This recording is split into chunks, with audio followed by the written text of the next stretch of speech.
다큐멘터리 역사를 찾아서 제510편 한문 공부 잘하려면 언문부터 배워라. 조선 왕조실록에서 훈민정음 창제에 대한 내용을 처음 언급하는 1433년의 기사는 이렇게 시작합니다. 이달에 임금이 친히 언문 28자를 만들었는데 그 글자가 옛 전자를 모방하고, 그런가 하면 3년 뒤인 1446년에 발표된 훈민정음 해례본의 서문에서도 훈민정음은 물건의 형상을 본떴고 글자는 고전을 모방하였으며, 이렇게 기술을 하고 있습니다. 여기에 나오는 고전의 전자는 진나라 때 이사라는 사람이 만든 글자체를 나타내기 때문에 세종이 한글을 만들 때 중국의 옛 글자에서 그 원리를 찾아내서 모방한 것이 아니고요. 다만 서체, 즉 글자의 모양만을 본뜬 것이다. 이런 얘기입니다. 이 부분은 지난 시간에 일부 설명을 했었는데요. 중국에서 한문이 발달해오는 과정에서 이 글자의 모양들이 어떻게 변천해 왔는지를 살펴보기 위해선 옛 은나라 시기에 사용했을 것으로 보이는 갑골문부터 짚어 내려와야 합니다. 성신여대 오종록 교수의 얘기 먼저 들어보시죠. 갑골문은 거북의 등껍질이나 이제 배껍질 부분, 되게 이제 판판한 이 배 부분을 주로 더 많이 사용한 것으로 알려져 있고, 그것이 이제 갑이죠. 또 이제 골이라고 하는 거는 가축의 뼈인데, 대개는 이제 소의 어깨 쭉지뼈가 이제 널쩍하기 때문에 대개 이제 거기에다가 글자를 많이 쓴 거로 되어 있는데, 그런 데다가 글자를 쓸 때는 매우 날카롭고 단단한 것으로 새겨야만 됩니다. 그래서 날카롭게 선이 그어져서 글자의 그 모양이 나타나고 있죠. 갑골문자라고 하는 거는 대단히 날카롭게 되어 있습니다. 갑골문은 거북의 등껍질이나 황소의 어깨 쭉지뼈에다가 주로 칼로 새겼기 때문에 이 글자가 매우 날카로운 모양을 하고 있었겠지요. 그러다가 금문으로 바뀌면서 서체가 달라집니다. 은나라 시기에서부터 그 일본에 나타나지만 대개 이제 주나라 때 들어가서 금문이라고 하는 형태로 이제 글자들이 이제 많이 생겨나는데, 이거는 이제 주로 이제 청동기로 되어 있는 뭐 제사 의식에 사용하는 의기라거나 이런 데에 글자를 만들어 놓은 것인데요. 결국 이제 그런 청동기를 주조하기 위해서 이 거푸집을 만들었을 때 거푸집에다가 그 글자가 나오도록 이제 반대 모양으로 새겨서, 그래서 그거를 이제 주조를 해서 그 글자가 도둠으로 나오도록 한 것들이 많은데, 이 경우에는 이제 좀 날카로운 아주 가는 선이 아니고 어느 정도의 묵직한 형태로 모양새가 이제 나오게 됩니다. 이 금문은 소전 혹은 대전이라고 부르는 전서의 형태로 나타나는데요. 나중에는 서체의 모양이 바뀌기도 하지만 초기에는 붓을 직각으로 꺾어서 썼던 것으로 보입니다. 그러니까 세종은 세자를 포함한 왕자들과 훈민정음 창제 작업을 하면서 서체를 어떻게 할 것인지를 두고도 고민을 많이 했겠죠. 순음이 무엇라 하였느냐? 순음은 위아래 입술이 맞물려서 나는 소리라 했사옵니다. 세 가지가 있다 했는데 무엇인지 말해보아라. 순음의 기본은 미음이었고 비읍과 피읍 또한 순음이옵니다. 그럼 어디 너희들이 각각 지필묵을 가져다가 지금까지 내가 말한 초성을 아음의 기역자부터 순서대로 써보아라. 예, 전하.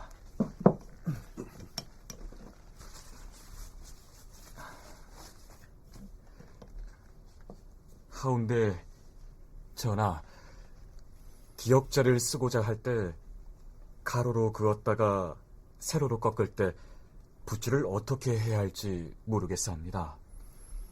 뿐만 아니오라, 중성의 은하, 이를 쓸 때 좌에서 우로 혹은 위에서 아래로 그저 반듯하게만 그을 것인지. 너희들이 어린 시절 한일자 쓰는 것을 처음 익힐 때 어찌 쓰도록 배웠느냐? 하늘자를 쓸 때 첫 부분은 붓끝을 지그시 눌러서 일단 도톰한 모양으로 만들었다가 이윽고 오른쪽으로 그은 다음에 끝부분은 둥글게 돌려서 누에의 머리 모양으로 마무리를 하라 했사옵니다. 하오나 새로 만든 글자는 한자가 아니온데 그것을 흉내내어 쓴다면 그 모양이 어색할 것 같사옵니다.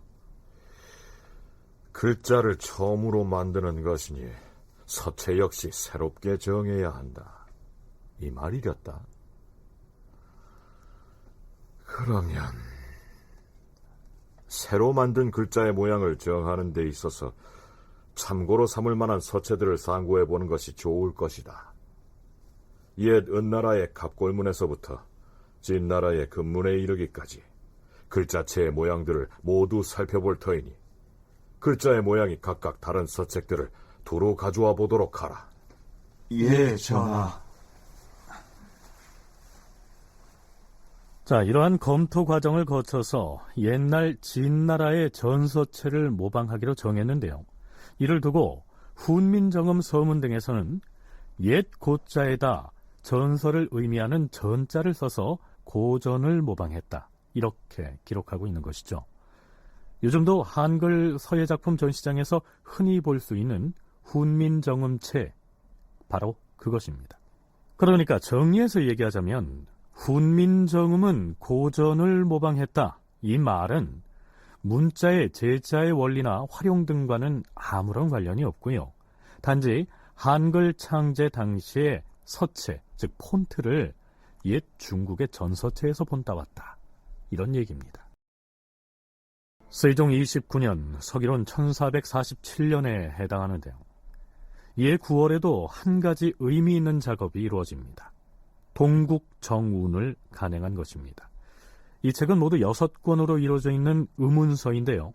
이 의문서를 만드는 작업에 집현전의 소장학자들이 대거 참여한 것으로 기록되어 있습니다.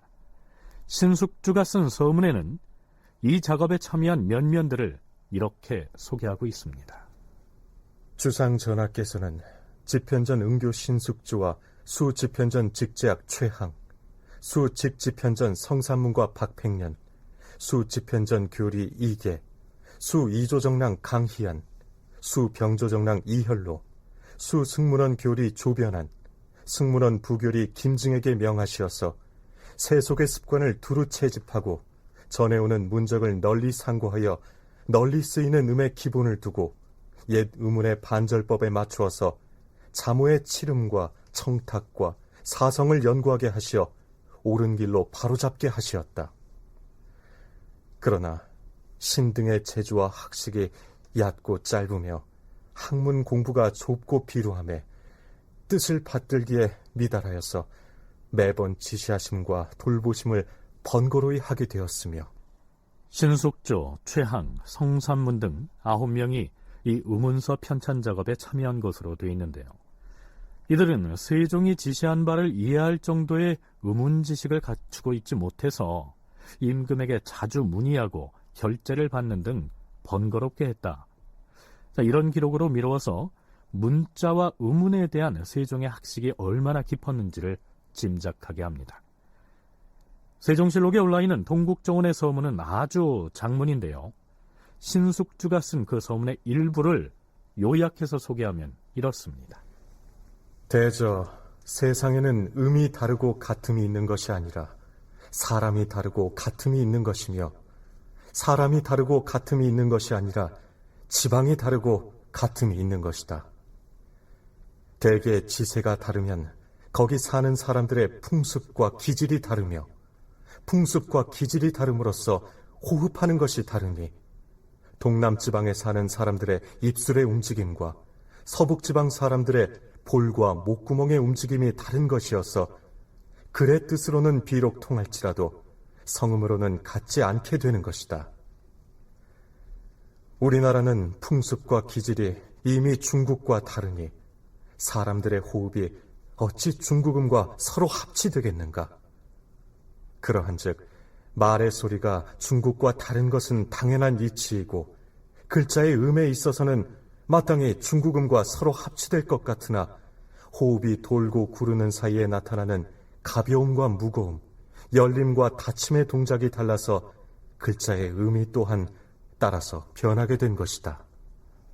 같은 한자를 두고 읽을 때에도 중국과 우리가 그 풍속과 기질이 서로 다른 탓에 입에서 내는 소리도 다르다는 뜻입니다. 그렇다면 그동안에는 한자의 발음을 어떻게 한다라는 규정이 따로 마련돼 있었을까요? 일찍이 이것을 책으로 저술하여 그 바른 것을 전한 것이 없는 탓에 용렬한 스승과 속된 선비들이 글자를 반절하는 법칙을 모르고 자세히 따져보는 요령 또한 어두워서 글자 모양이 비슷하면 같은 음으로 소리내기도 하고 두 글자를 합하여 하나로 만들거나 한 음을 나누어 둘을 만들기도 하고 다른 글자를 빌려 쓰거나 점이나 획을 더하기도 하고 감하기도 하였기에 네, 쉽게 얘기하자면 지금까지는 한자 발음에 대한 통일된 규정이 없었고 반절식으로 음을 표기하기도 했는데 그 반절식 표기를 보고도 소리를 다르게 냈다. 즉, 같은 한자를 써놓고도 발음을 달리하는 등 혼란스러웠다. 이러한 얘기입니다. 그런데 바로 이때 세상의 모든 소리를 다 적을 수 있는 새로운 문자, 즉 훈민정음이 만들어진 것이죠. 이제 한자에 대한 발음을 한글로 적어 놓으면 그러한 혼란을 바로잡을 수 있게 된 것입니다. 세종대왕 기념사업회 박종국 회장의 얘기를 먼저 들어보시죠. 훈민정음을 만든 것이 우리 문자를 백성들을 위해서 만든 거 아니겠어요? 우리 문화 발전을 위해서 만든데 그러기 위해서는 옛날이나 지금이나 교육이 중요한 것이란 말이에요. 그 선비들이 한문 공부하는 데서 욕을 해놓으면 참 기억력 없는 사람들이 쉽거든요. 음모라니까. 교육의 효과가 기가 막힌 것입니다. 그러면서 그 한글을 해놨단 말이죠. 그럼 세종의 복심은 네가 한만 한글을 안 쓴다고 떠들어대지만은 요거 해놓고 네가 요걸 가지고 공부를 할 적에 보람을 느끼는 게 있다. 쉬우니까. 이 복심이 있는 거예요. 세종이 동국정운을 간행한 것은 혼란 상태에 있던 우리나라의 한자음을 바로잡아서 통일된 표준음을 정하려는 데 목적이 있었던 것이죠. 신숙주 성산문 등은 한자의 표준음을 정하는 데 있어서 명나라의 운서인 홍무정운 등을 참고해서 훈민정음으로 음을 표시했는데요. 그 이름을 동국정운으로 정한 것 역시 중국의 홍무정운에 대응해서 조선을 지칭하는 동쪽 나라, 즉 동국의 바른 소리라는 의미에서 그렇게 정한 것입니다. 여기에서 동국정운에 수록된 음운 관련 내용을 세세히 소개하기는 어렵습니다. 또한 이때 동국정운에서 정해놨던 한자음에 대한 한글 표기법은 당대의 현실과는 맞지 않아서 얼마 안 가서 소멸돼 버립니다. 윤성민, 유승섭, 권현주 등이 함께 지은 쉽게 읽는 용비어천가라는 책에서는 그 대목을 이렇게 기술하고 있죠. 동국정운의 표기법은 우리나라 한자음이 중국의 원음과 너무 달라졌기 때문에 중국의 홍무정운의 음운 체계를 모방하여서 한자음을 중국 원음에 가깝도록 개정한 것이다.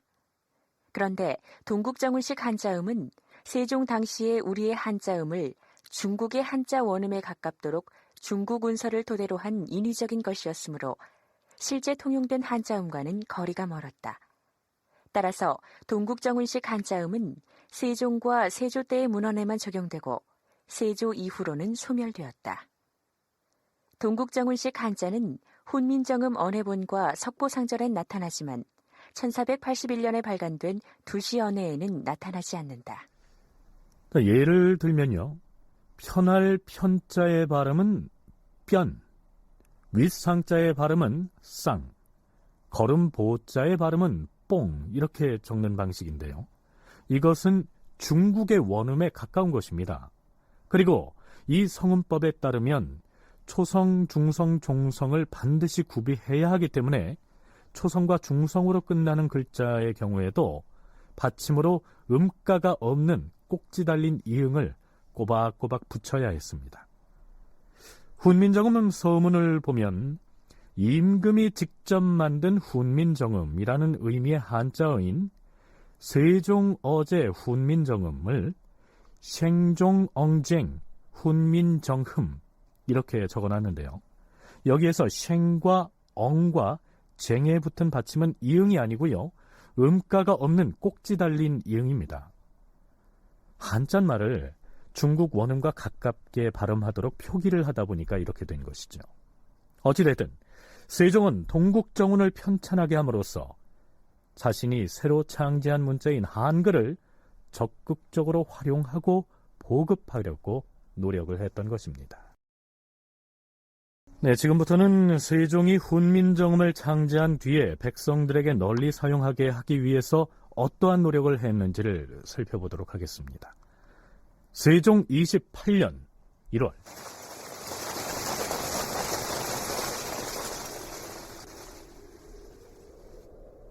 병조 판서는 어디에 있는가?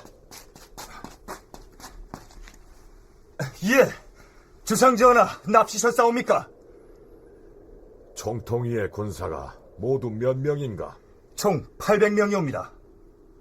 총통은 매일 발포 연습을 해서 그 성능을 점검하고 군사들이 익숙하도록 훈련을 해야 하는데 어찌하고 있는 것인가? 총통이 군사 800인 중 3총통에서 300인, 4전, 8전의 총통에서 각각 250인을 차출하여 상시에 쏘는 연습을 시키고 있사옵니다. 지금 세종이 방문한 총통위는 화포인 총통만을 쏘는 전담부대로서 세종이 처음 창설했는데요. 요즘식으로 말하자면 포병부대에 해당합니다. 그리고 앞에서 언급했던 삼총통은 불씨를 손으로 점화해서 발사하는 화포를 말하고요. 사전은 화살 4발을 동시에 쏠 수 있는 총통이고, 8전은 한 번에 8발을 쏠 수 있는 총통입니다. 그럼 어디 발포 훈련을 시작해보라. 예, 주상전하. 자, 화포장은 3총통부터 점화하여 발사하게 하라! 예! 순번에 맞춰서 삼총통을 발사하라!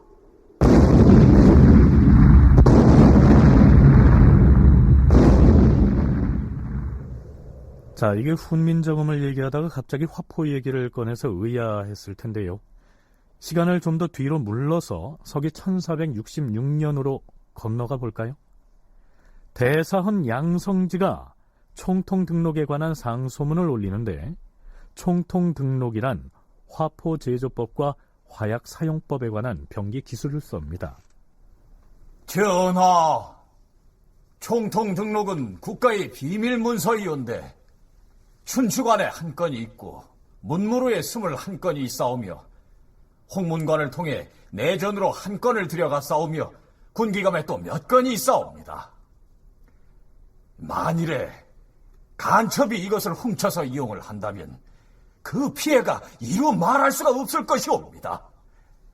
바라옵건대 언자로 베껴서 내외의 사고에 각기 3건씩만 수장을 하고 홍문관에 있는 3건은 유출되지 않도록 굳게 보호하게 하시옵고, 나머지 한자로 써서 베낀 것들은 모두 불살라 없애게 함으로써 만세를 위한 계책으로 삼도록 하시옵소서. 여기에서 유념할 대목은 기존의 총통 등록이라는 책자를 일단 언자, 즉 새로 만든 문자인 한글로 베낀 다음에 한문으로 쓴 책은 모두 소각해버리자고 한 내용입니다. 당시 이제 동아시아 사회에서 중국과 조선이 가장 이제 화약 무기가 이제 발달했던 그런 실정인데, 그런데 한자로 총통을 어떻게 제작하고 어떻게 사용하고 하는 것을 다 한자로 한문으로 기록을 했다고 한다면 그것이 여진족에 들어가도 또 일본에 들어가도 그 사람들도 다 해독을 할 수가 있죠. 그러나 한글로 되어 있으면은 그거는 어려운 거죠. 우선 우리말부터 알아야지 사실은 해독이 되니까. 그래서 그 화포 연구를 한 전문적인 이제 학자분들 가운데는 이거는 한편으로는 비밀 유지를 위한 것이다 하는 건데, 한편으로는 이제 총통을 사용하는 이 군인층은 이 군인들 가운데서는 제일 아래쪽에 해당이 되는, 즉 양반과는 별 관련이 없는 그런 사람들이었기 때문에 무기를 만들고 화약을 제조하는 기술은 국방상의 극비사항인데요. 이 내용들을 우리 문자인 한글로 적어놓으면 밖으로 유출되더라도 그 기밀이 금방 노출될 염려가 없을 것 아니겠습니까?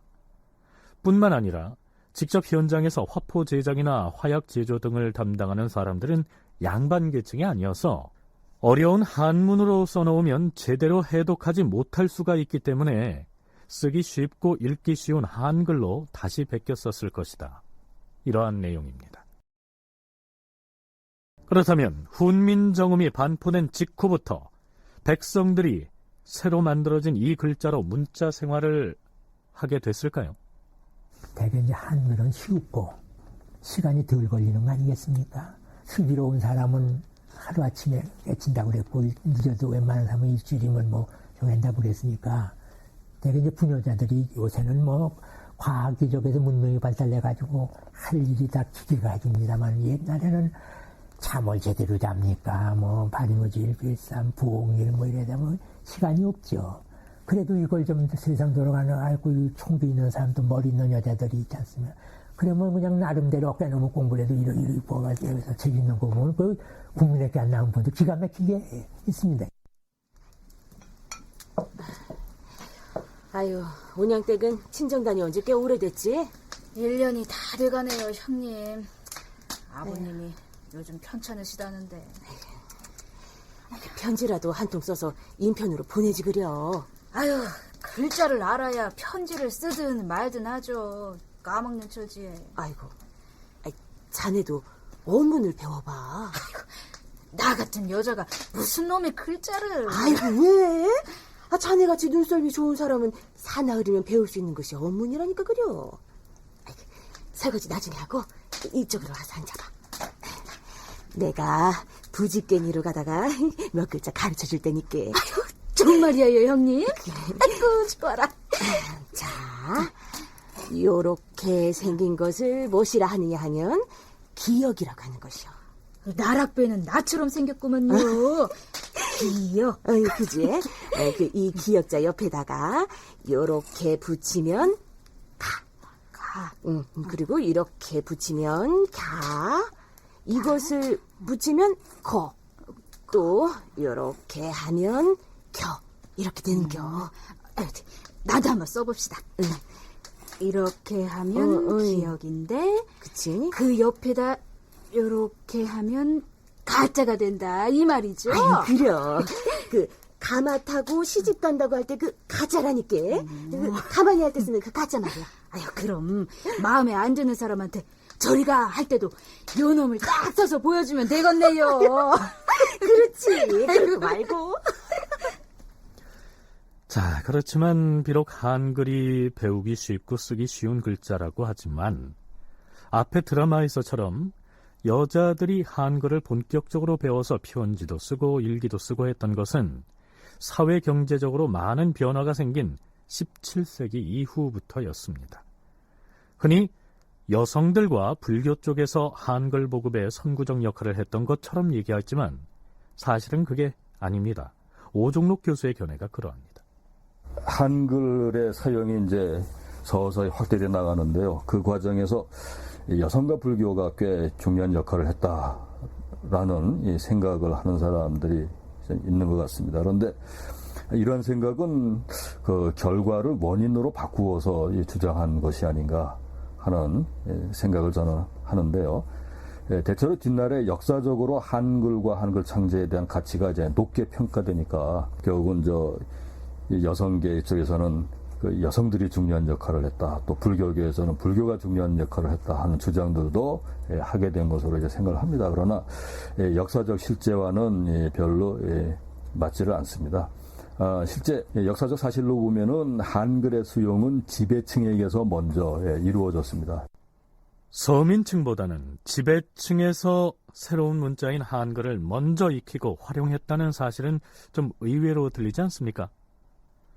한글의 창제와 반포 그리고 보급이라는 논문에서 박진호는 이렇게 기술하고 있습니다.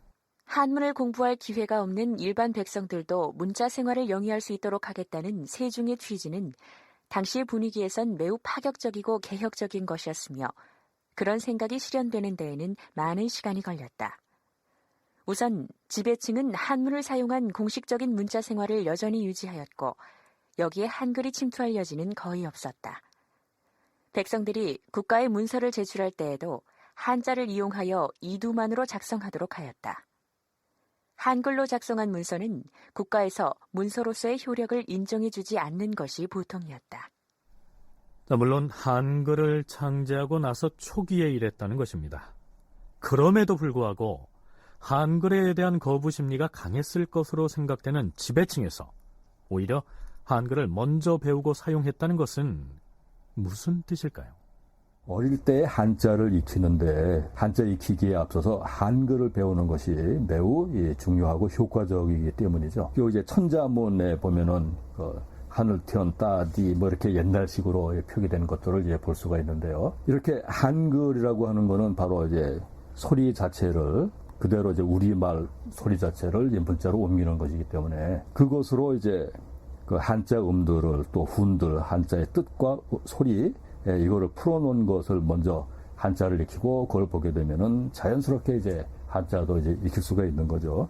그래서 남자냐 여자냐를 따지지 않고 양반가에서 어린이들은 다 이제 한글을 배웠습니다. 당시 사대부 집안의 자식들은 너나 없이 조기 교육을 했는데요. 바로 이 아동 교육을 위해서 한글이 필요했다는 것이죠. 어제 배운 천자문을 복습할 터이니 책을 꺼내보거라.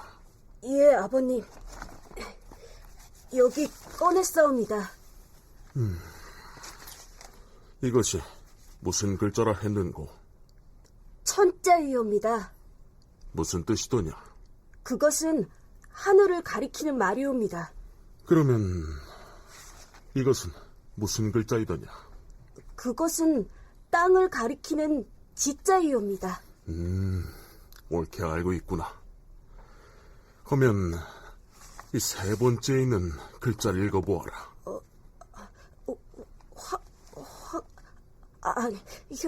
현자이옵니다. 무슨 뜻이더냐? 누른색을 나타내는...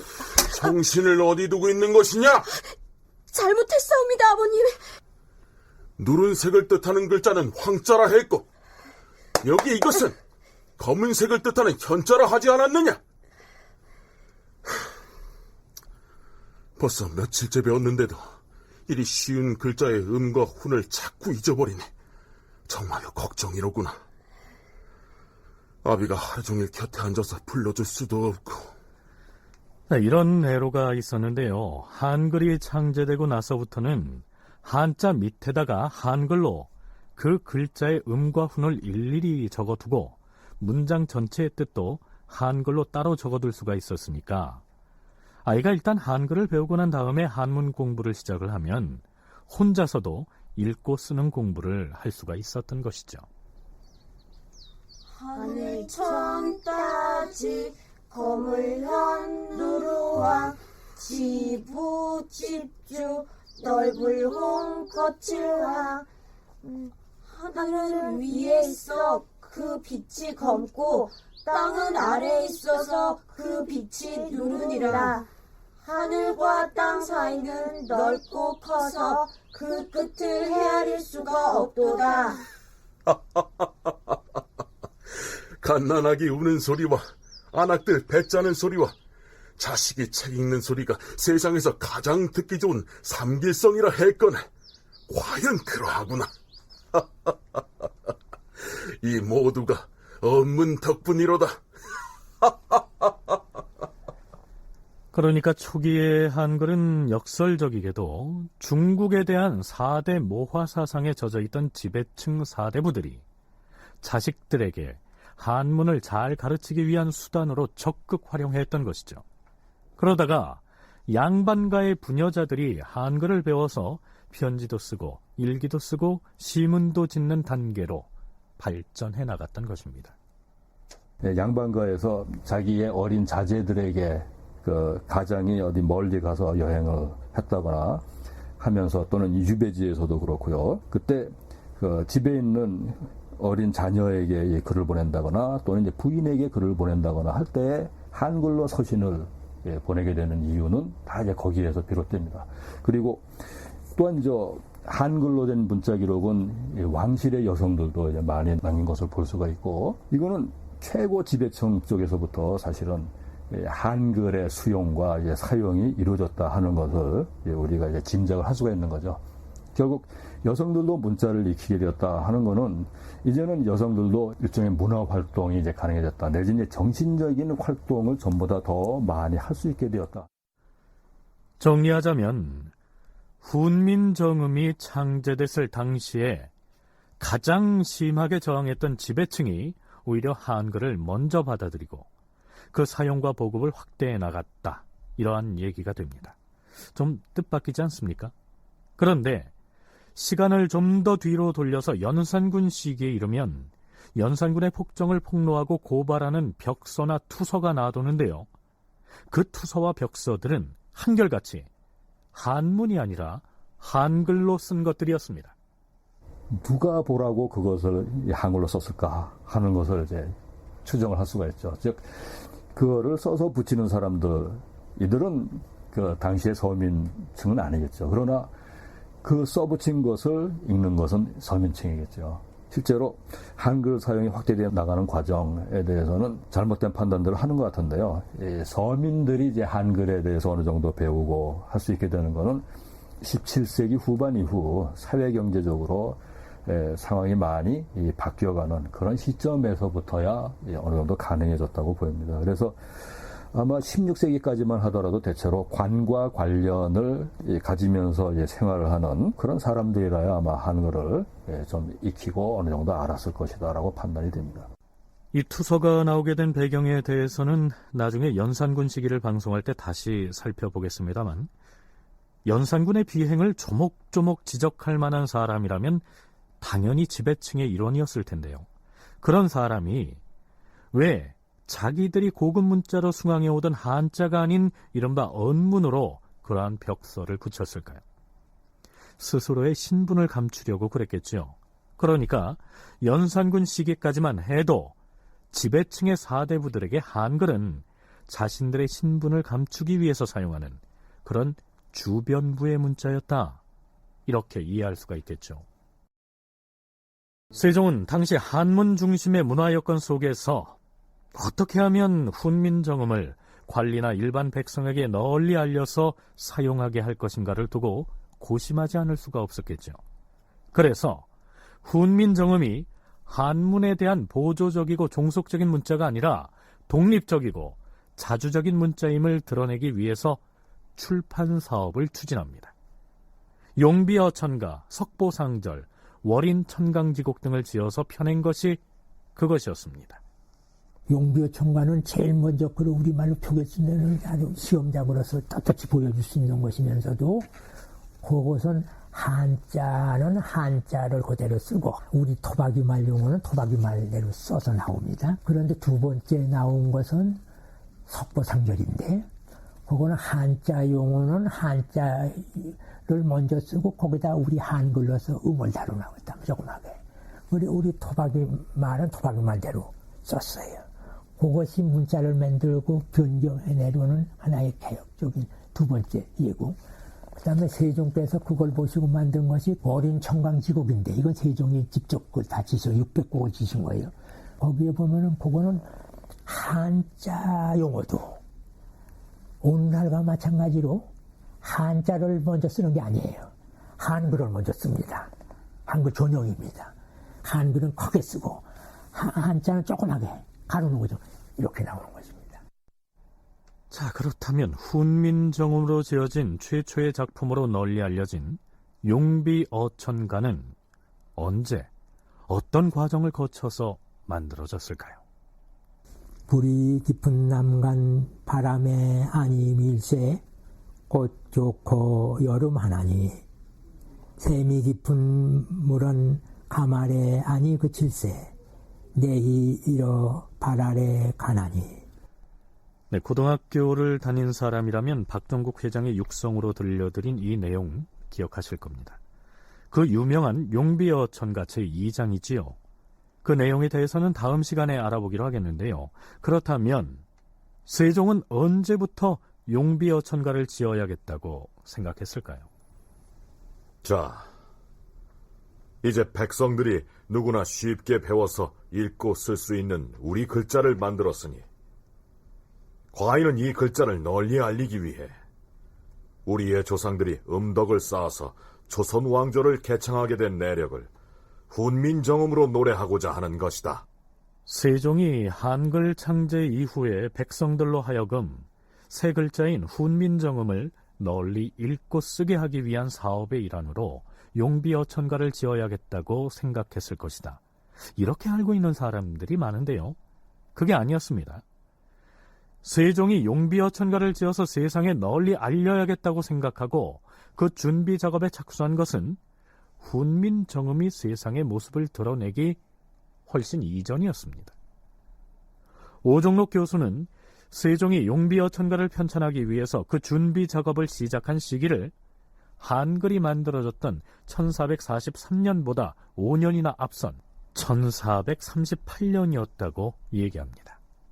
세종 20년 1438년이 되어서 세종은 드디어 이제 용비어천가 편찬에 착수를 합니다. 그 이전에 어떤 일들이 있었느냐? 세종이 용비어천가 편찬을 이제 생각을 한 것, 이거는 조선도 천명 하늘의 명령을 받들어서 하늘의 명령에 의해서 개창이 된 그런 왕조다라고 하늘과 권위를 연결시키고자 하는 데서, 즉 천명으로부터 이어지는 그런 권위를 부여하는 그런 목적에서 용비어천가의 제작은 이루어졌습니다.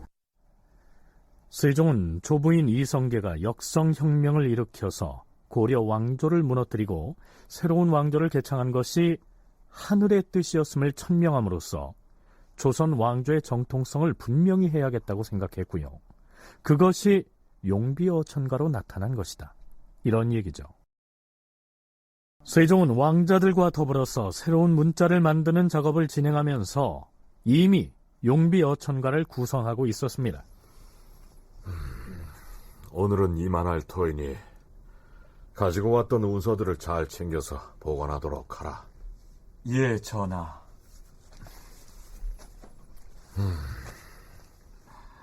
헌데 너희들은 새로운 문자가 완성되면 그 문자를 가지고 제일 먼저 무엇을 해야 한다고 생각하느냐?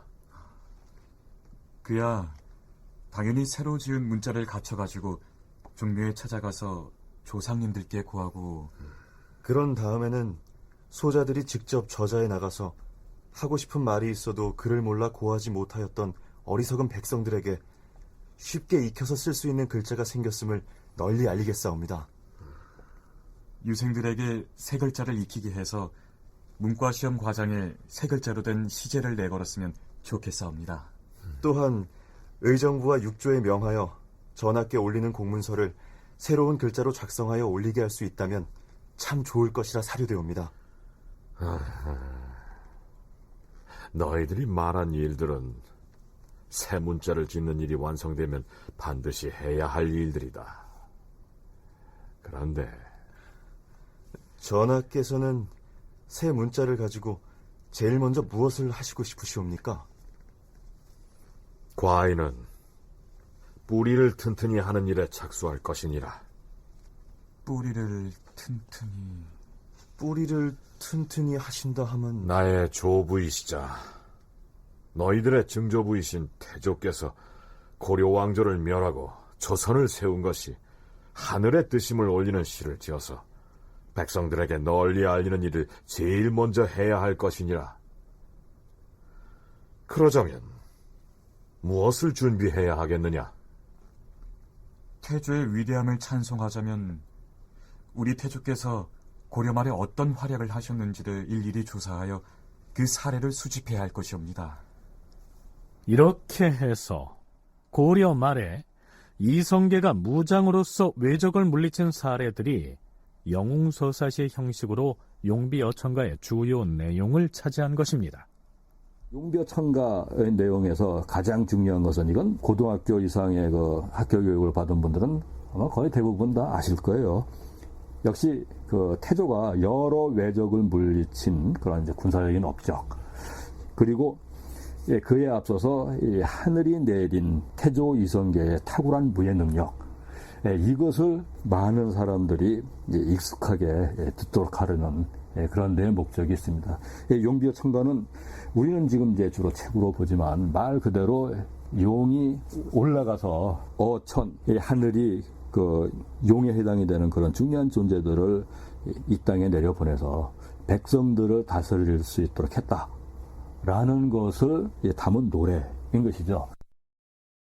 하지만 태조 이성계가 고려 말에 타고난 무예를 널리 떨쳐서 외적을 물리치고 드디어 천명을 받아서 조선을 건국했음을 찬송하고는 싶지만 없는 사실을 억지로 꾸며서 쓸 수는 없는 일 아니겠습니까? 그래서 일단 조부인 태조의 활약상을 역사 기록에서 찾아보고자 했는데요. 그 과정에서 세종은 매우 무리한 지시를 내립니다. 세종 20년 3월 2일 도승지는 들라. 예, 주상 전하. 옛날 중국의 제왕들 중에는 친히 조정의 실록을 본 사람이 제법 많았다. 공자도 춘추를 지으면서 정공과 애공의 실록을 보았고, 주자 역시 중용에서 신종의 소목제도를 논하면서 역사를 상고해보면 신하들도 또한 당대의 역사 기록을 보는 것이 당연하다, 이렇게 말하지 않았는가? 하오나 전하, 당나라의 태종이 국가의 기록을 보려고 하자 저수량과 주자사 등이 불가하다 하였사옵고, 문종도 국사를 보고자 하니 위무와 정랑이 또한 불가하다 하였사옵니다. 그러나 이것은 모두 당시에 자신의 지적을 기록한 사기를 당사자가 보려고 한 까닭에 신하들이 불가하다 한 것이다. 조상의 실록을 보는 것이야 무엇이 해롭겠는가? 옛날 우리 태종께서도 태조실록을 보고자 했으나 변계량 등이 이런 말로 반대를 했던 것이다. 전하, 태조실록은 편수하기를 매우 잘해서 사실을 모두 바르게 썼사온데, 이제 전하께서 태조실록을 보신다면 후세 사람들은 그 기록을 모두 믿지 못할 역사 기록이라 해 두려 의심을 할 것이옵니다. 이렇게 반대를 하는 바람에 태종께서 보시지 못했던 것이다. 과인 또한 즉위한 다음에 자손으로서 조정의 사업을 알지 못하면 장차 무엇으로 거울을 삼을 것인가 이렇게 말하고서 태조실록을 보고자 했더니 유정현 등의 반대로 뜻을 이루지 못하였다. 하온데 전하께서는 어인일로 그런 과인은 태조실록과 태종실록을 보는 것이 마땅하다고 여기노라. 이 문제를 대신들과 상의해 아뢰도록 하라. 예, 주상 전하.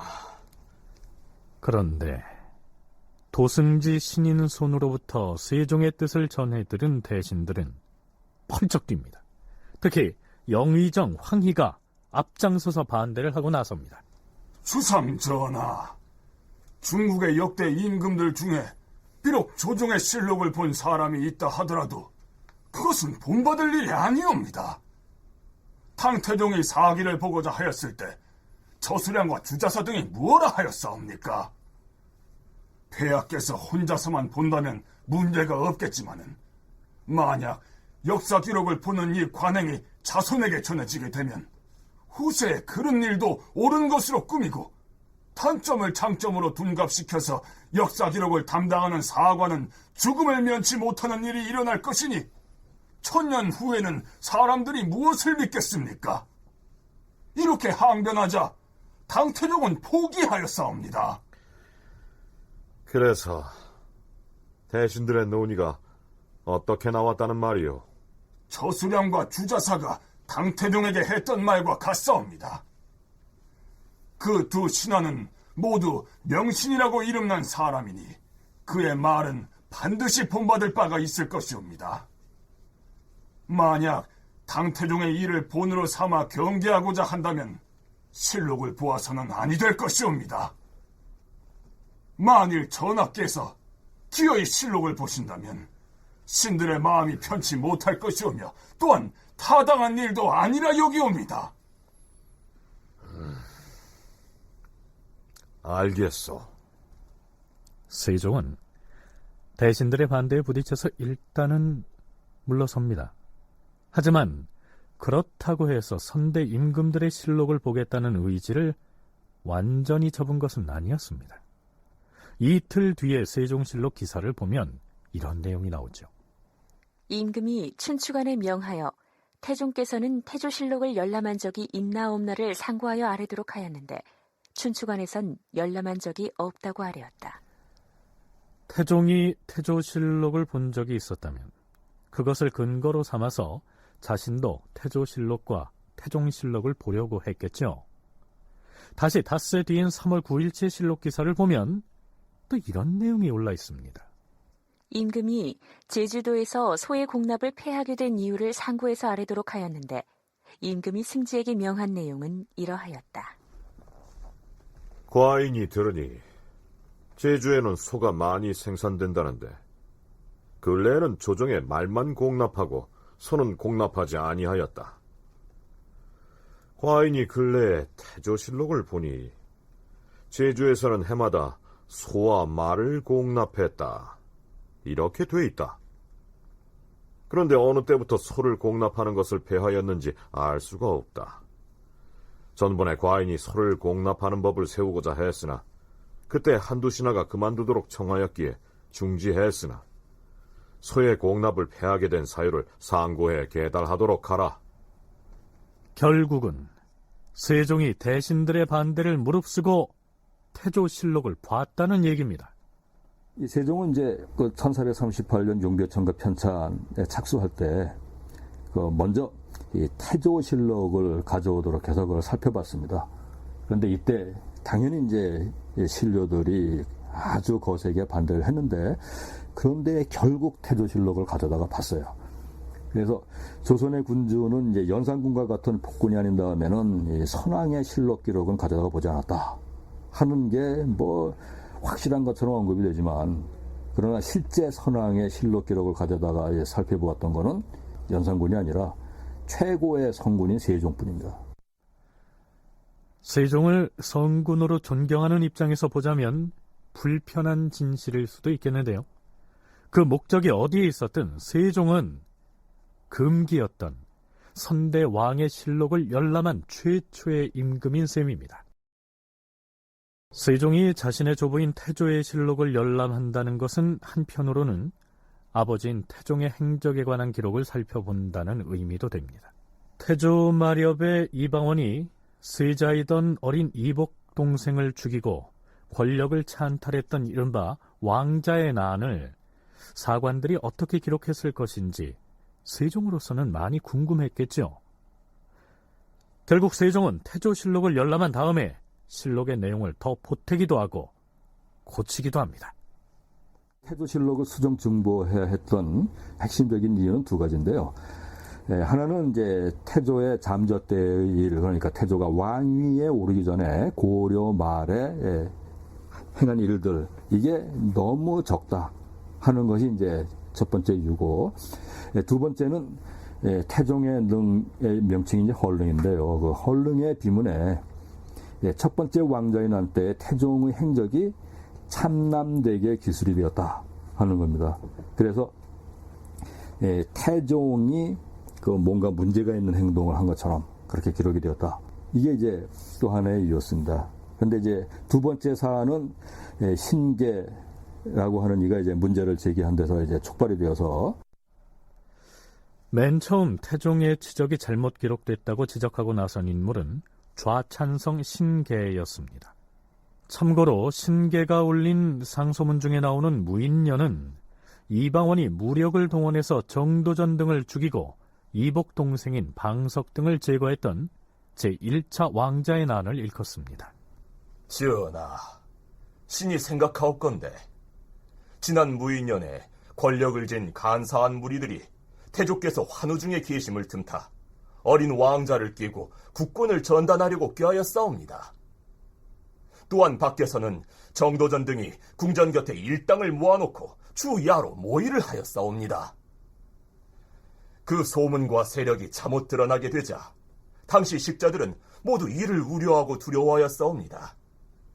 하여 우리 태종께서 화가 임박함을 크게 두려워하시고 장차 밖으로 나가 이를 피하려고 꾀하시던 중 한 충신이 말하기를 군주의 위태로움을 가벼이 보며 백성의 여망을 끊어버리고 일신의 생존만을 도모하시면 의가 아닙니다 하면서 심지어는 통분에 우는 자까지 있었다 하옵니다. 당시에 정도전 등이 어린 왕자를 끼고서 국권을 농단하고 있던 터였으므로 누군가는 일어나서 나라를 구해야 할 상황이었다. 신계가 세종에게 한 얘기가 이렇습니다. 그래서 마지못해서 이방원이 떨쳐 일어날 수밖에 없었다. 이렇게 얘기하고 있는 것이죠. 이어서 신계는 헌능의 비문이 잘못됐다고 지적합니다. 헌능은 태종 이방원의 능이죠. 신이 삼가 헌능의 비문을 살펴보니 무인년 일에 대하여 태종께서 병기하시와 적도들을 섬멸, 제거하셨다 이렇게 새겨놓았는데 이 병기라는 표현이 마뜩치가 않사옵니다. 어떤 일이 실제로 벌어지기에 앞서서 결행을 하는 것을 병기라고 이르기도 하지만 혹은 아직 싹도 트지 않은 일을 감행하고서 이를 교묘하게 꾸며대는 것도 역시 병기라고 이르기도 하옵니다. 헌데 그때 우리 태종의 마음가짐은 광명정대하옵기가 저 청천백일과 같으셨사온데 이 말이 혹시 후세의 의혹을 일으키지 않을까 염려되오며 또한 그 백일과 같으신 마음을 밝게 나타내지 못하여 하늘에 계신 영혼이 혹시 불쾌하게 여기시지는 않으실까 신은 심히 안타깝사옵니다.